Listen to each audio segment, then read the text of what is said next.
15મી ઓગસ્ટને ગણતરીના દિવસો બાકી છે. લોકોમાં રાષ્ટ્રપ્રેમની ભાવના જાગે એવા આશયથી સમગ્ર દેશમાં હર ઘર તિરંગા અભિયાનની ઉજવણી કરાઈ રહી છે.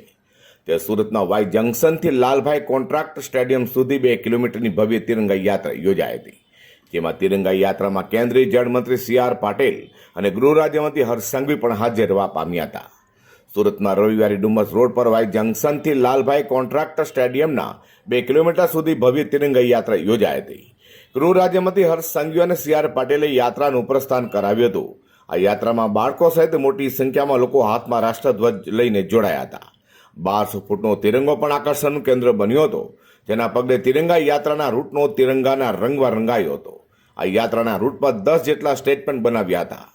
ધાર્મિક, સામાજિક, વ્યવસાયિક સમૂહ, સંસ્થાઓ તેમજ રાષ્ટ્રપ્રેમી નાગરિકો દેશભક્તિભર્યા માહોલમાં ઉત્સાહભેર પદયાત્રામાં જોડાયા હતા. CRPF, પોલીસ વિભાગ platoon, Gujarat police band, MCC બેન્ડે અનોખું આકર્ષણ જમાવ્યું હતું.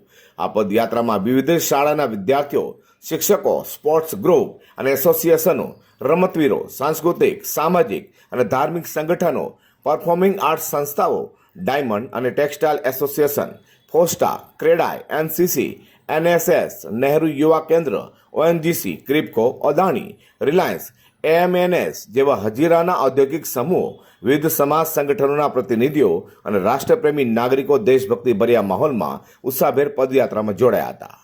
અન્ય રાજ્યોના સંગઠનો, ખાસ કરીને ઓડિયા, રાજસ્થાન, પશ્ચિમ બંગાળ, મહારાષ્ટ્ર, તામિલનાડુ, કેરળ, તેલંગાણા, પંજાબ સહિતના રાજ્યોના નાગરિકો પણ તેમના સાંસ્કૃતિક ગ્રુપો પણ જોડાયા હતા. CRPF, RAF, rapid action force, Dawoodi Vora સમાજ બેન્ડ, પોલીસ વિભાગ platoon, Gujarat police band, NCC બેન્ડે અનોખું આકર્ષણ જમાવ્યું હતું.